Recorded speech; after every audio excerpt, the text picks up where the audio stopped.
Mr. President. Mr. Sergeant at Arms. The Governor of the State of Vermont, the Honorable Peter Shumlin.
It is now my distinct honor to present to you the Governor of the State of Vermont, the Honorable Peter E. Shumlin.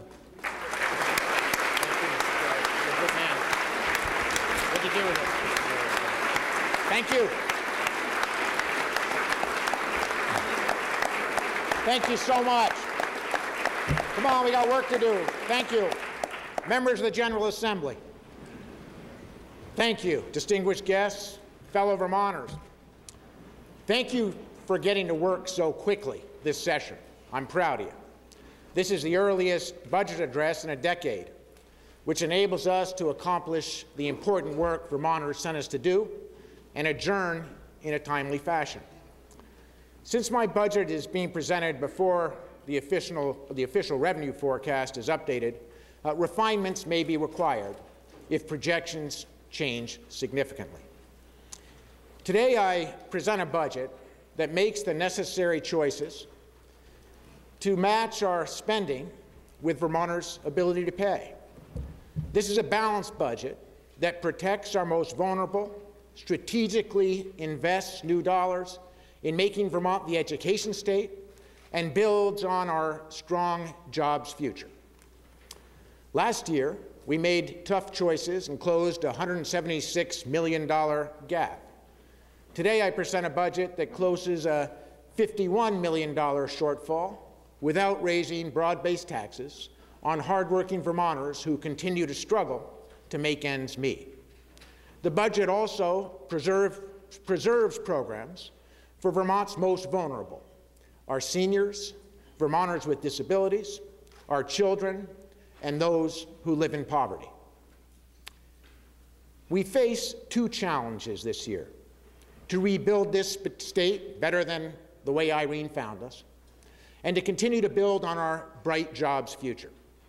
To those who say we can't do both at the same time, I say we must.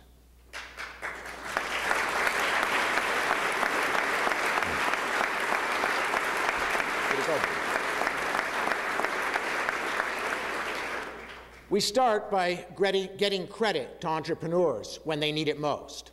In partnership with our able Treasurer, Beth Pierce, we're asking the legislature to increase the state's moral obligation support for VITA by up to $30 million. Next, over 600 historic buildings in our downtowns were flooded by Irene, sending many Vermonters out of work who were counting on us. I'm proposing an additional $500,000 in downtown tax credits. Each dollar leverages 16 additional dollars in job creation, and every $1 million creates 110 new jobs in our downtowns.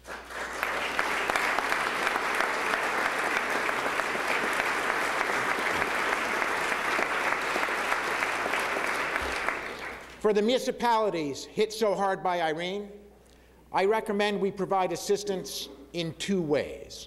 First, my budget increases the state match for town highways on the federal aid system. Second, for those towns whose storm damage completely overwhelms their ability to pay, The state will pay your entire share of the FEMA match. My message to towns is clear. We stand with you all the way as we rebuild together.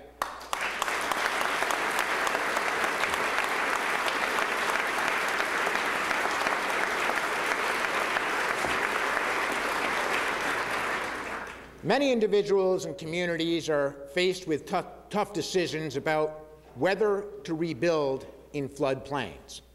The FEMA buyout program only recovers 75% of the pre-Irene property value. My goal is for the state to cover the remaining 25% where needed. Through the Vermont Housing and Conservation Board, we will provide a minimum of $2 million in match funds for Vermonters who seek buyouts for destroyed homes or towns who are seeking flood mitigation.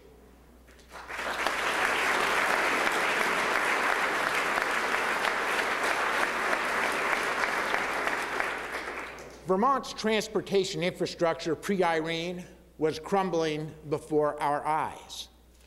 We will take the lessons from Irene to rebuild our roads, bridges, and rail stronger, faster, and more affordably. My budget proposes the largest transportation program in Vermont's history by adding $45 million to desperately needed paving and bridge projects. It also increases town highway aid by $1.5 million, the first such increase in 6 years.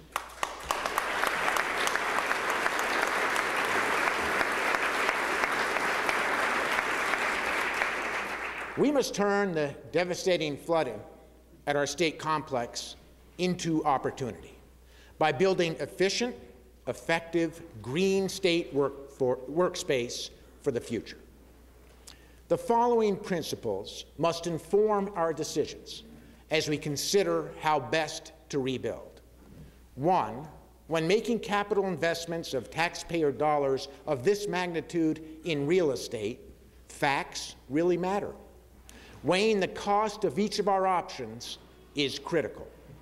2, with more intense storms looming large in our climate change future, our investments must be protected from getting washed away in future storms. 3, we will use this opportunity to co-locate and integrate state agencies that share a common mission. I recommend the following actions to you today. First, it should be clear from the effective collaboration of the past 4 months between the agencies of transportation, natural resources, and commerce that they be co-located and integrated on a permanent basis.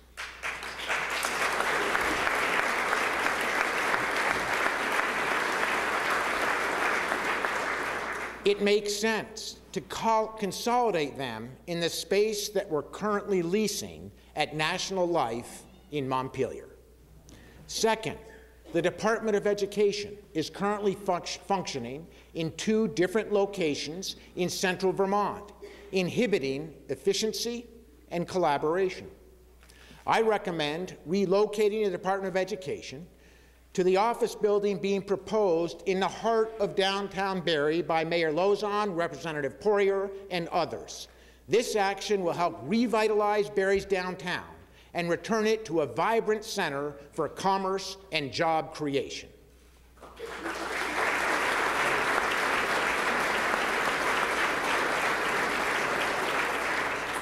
Third, the Agency of Human Services is scattered between Washington and Chittenden counties.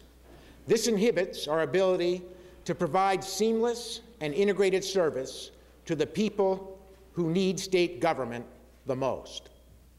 I ask you support me in reuniting AHS into one location centrally in central Vermont. My first choice is to unite them in Waterbury. There you go, Ann.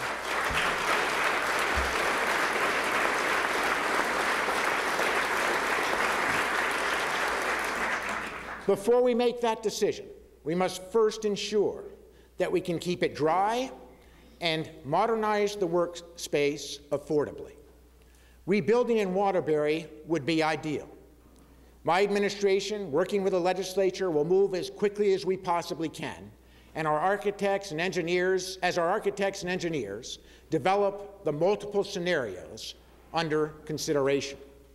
Whatever the outcome, it's unlikely that the significant costs incurred will be entirely covered by FEMA or by our insurance policy. That's why I'm requesting that the House and Senate Institutions Committees redirect $18 million of a previously approved projects to help us cover the investments that lie ahead. Irene has also delivered an opportunity to create an outstanding mental health system for Vermont. We will not return to the state hospital, whose decrepit condition did not dignify our most vulnerable Vermonters or the high quality of care provided by our state employees. Since that fateful August day, when we evacuated the hospital, we have worked tirelessly with our mental health community, state employees, community providers, hospitals, and designated agencies to put in place a plan to address our short-term crisis and design a long-term solution.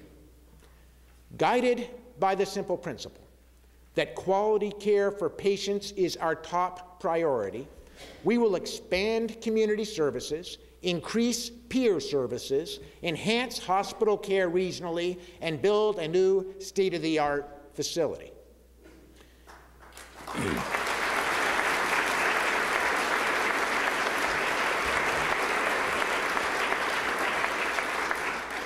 In our effort to achieve mental health parity, it is inexcusable that we require patients seeking acute care for mental illness to travel far from home to receive it.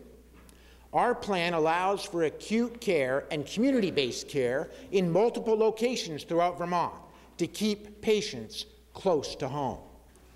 While we should be proud of our collective response since our hospital was flooded, let us not forget we remain in a crisis situation.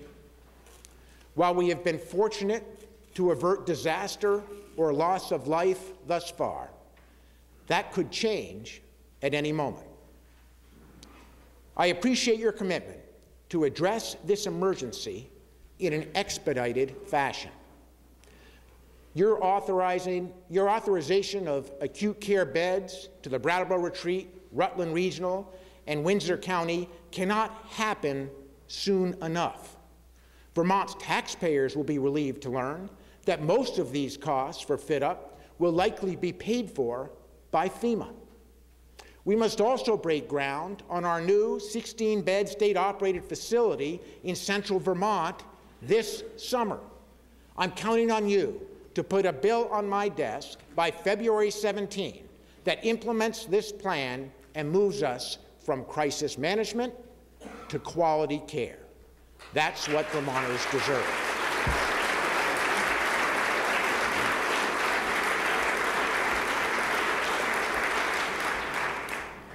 Some critics have argued that during this session we must limit spending, and particularly discretionary spending, only to items that are Irene-incurred expenses.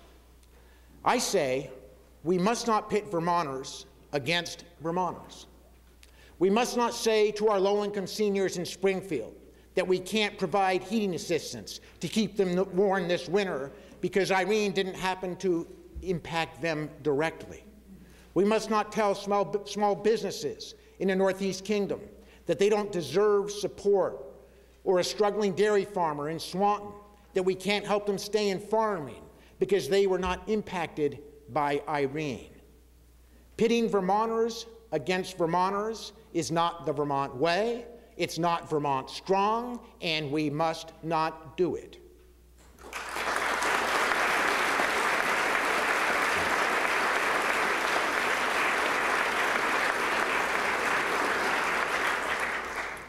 My budget proposal includes a $282 million appropriation to the Education Fund. For the second year in a row, we are increasing education funding dollars, this year by $6 million, in our effort to hold the line on property taxes.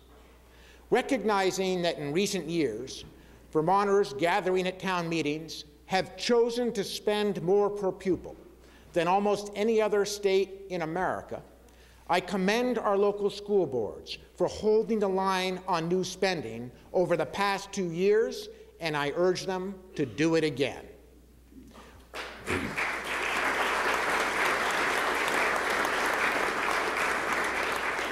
Rising property taxes continue to be a tremendous burden for Vermonters struggling in this recovery, and a failure by local boards to hold the line again will result in unacceptable property tax increases.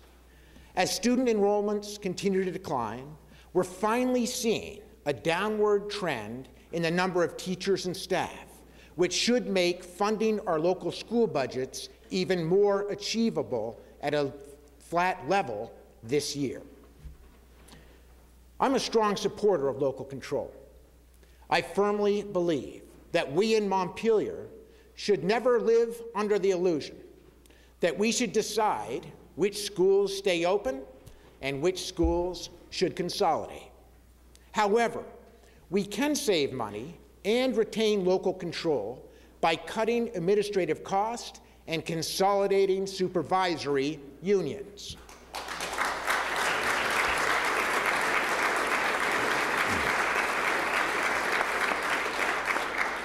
Senator Kevin Mullen has proposed consolidating our 60 supervisory unions, reducing bureaucracy, and saving taxpayers roughly $9 million each year.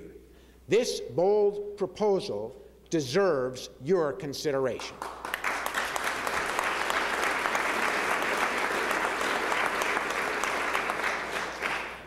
Your recently released school funding study demonstrates that through Act 68, Vermont has found more success than any other state in the country in converting the regressive property tax into a fair education funding system. Now is our time to move on from the old battles about whether our financing system works. The opportunity now is to partner with our locally controlled education community to do the more important and difficult job of enhancing creativity and quality for every Vermont student.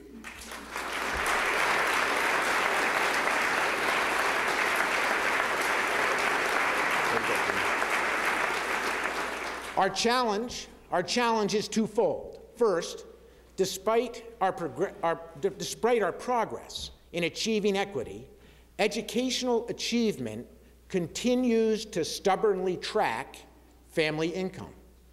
Second, our delivery system leans too heavily on the rigid model that time spent in the classroom with blackboard and pencil will collectively result in acquisition of skills for our diversity of learners.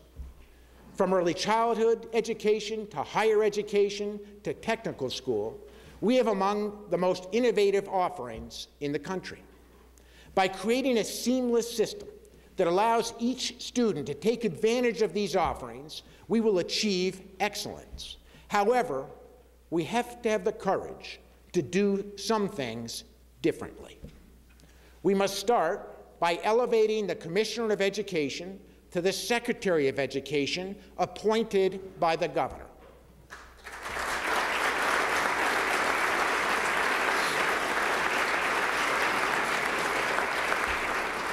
We must also continue to partner with our local communities to expand access to pre-K education. Last year, we lifted the cap that gives every community equal access to quality pre-K education. Continuing to build universal pre-K in Vermont will assure a strong start for every Vermont student.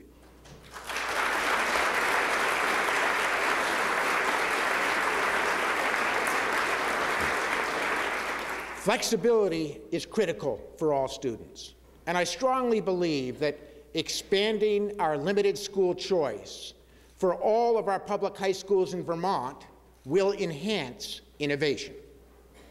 Additionally, allowing high school juniors and seniors to take college credit courses, for college credit wherever they choose will make higher education more affordable for low and middle income first-generation students. This flexibility with the money following the student should be available to all high school juniors and seniors in Vermont.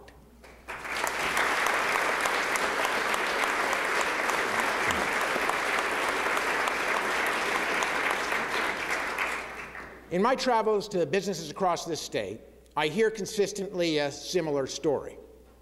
Businesses are hiring, but they can't find enough Vermonters with the skills in science, technology, engineering, and mathematics.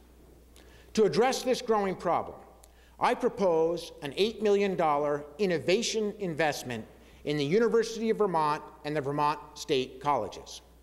This one-time investment from the Higher Education Trust Fund will still leave the fund 10% higher than it was last year. Under my proposal, the University of Vermont will use its one-time investment of $4 million to undertake the following.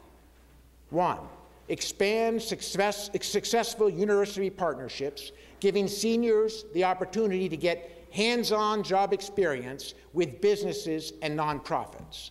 2, create an international center of excellence in complex systems at UVM that will enhance economic growth. This new multi-million-dollar Sandia National Lab is just one example of the kinds of innovation these investments could stimulate. 3, develop a program that facilitates the re-entry of critically needed science and engineering professionals back into the workforce by targeting women who have temporarily left their fields, often to raise families. We can help retain already skilled workers and get them back to work.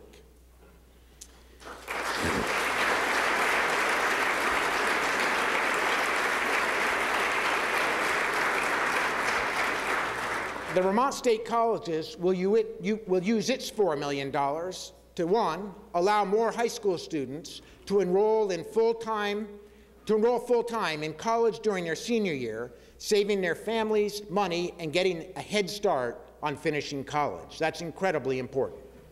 2, create an applied educational institute supporting the renaissance in agricultural and food production sectors that are doing so well that we want to grow in Vermont.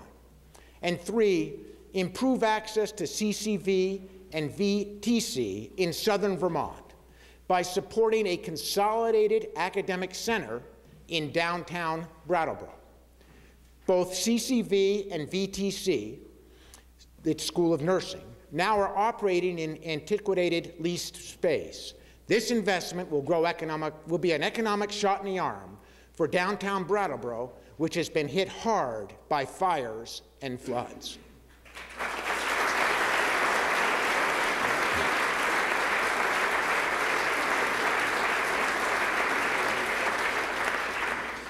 We hear a lot about the need to invest in innovation and the future workforce. This is an opportunity to back our words with action, and I urge you to support these initiatives.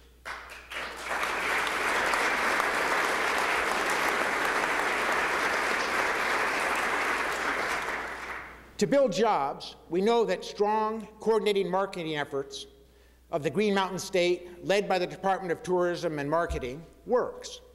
Leaf peepers poured into Vermont despite Irene. To keep our tourism industry vibrant, my budget fully funds our marketing efforts.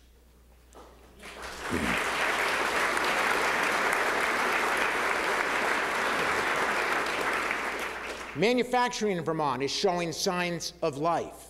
I've asked Secretary Lawrence Miller to lead an advanced manufacturing initiative that will bring together education, industry, labor, and government to make recommendations about how to advance manufacturing gains, which we're already making, how to feed them faster. One way to grow jobs is to make sure that our permit process is predictable, transparent, and timely. Secretary Markowitz and Natural Resources Board Chair Shems have been holding public meetings around the state, hearing from hundreds of Vermonters about what works and what should be improved in our permit process. The message is clear. We need more efficiency. We need more transparency.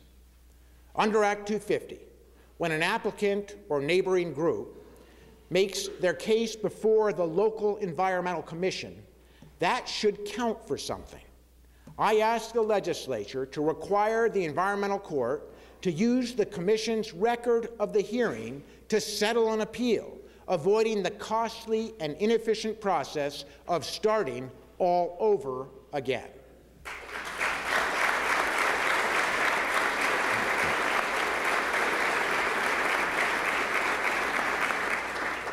Stewardship of our natural resources requires us to manage our wildlife and habitat by promoting hunting and fishing.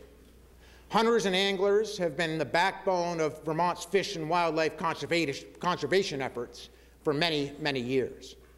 Unfortunately, over the last 7 years, general fund dollars appropriated to the department have plummeted by almost 60%. As a lifelong hunter, I know firsthand how important hunting and fishing is to Vermont's quality of life and economic success. It's clear to me that we can no longer rely solely on the revenue from hunting and fishing licenses to adequately support our fish and wildlife resources. That's why my budget includes a 150% increase to $2.4 million to fish and wildlife, an investment that will leverage nearly $8 million in federal dollars to ensure a bright future for Vermont's sportsmen and women.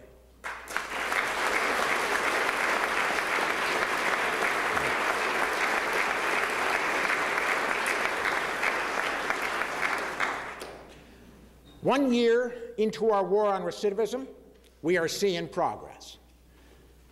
Despite correction spending doubling in the past decade, at an average cost of $48,000 per inmate, our incarceration population is finally declining and is now at the same level as 8 years ago. Our progress represents a $2.5 million savings since just last year. I propose reinvesting half of those savings to deliver on our promise of providing housing, counseling, job training, drug and alcohol prevention, and treatment to nonviolent offenders who've completed their sentences. This will add 93 community-based treatment beds to help us win the war.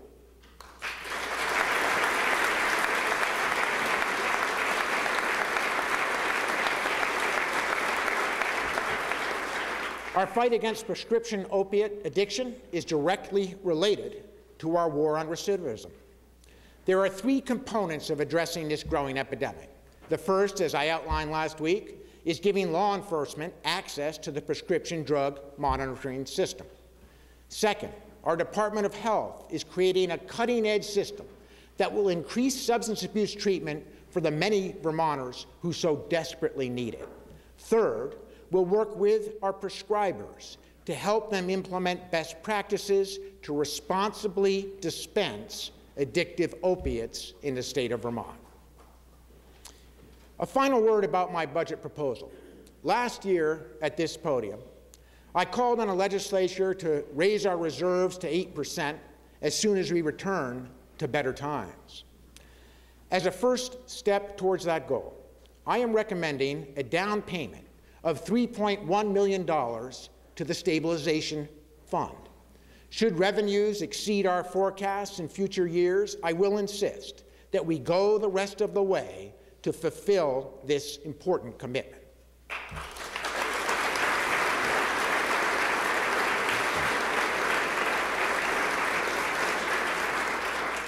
I know that I've outlined an ambitious agenda to rebuild our state while we create a better economic future for all Vermonters. While I believe strongly in the principles and proposals that I've outlined to you today, I also welcome your suggestions for improvement.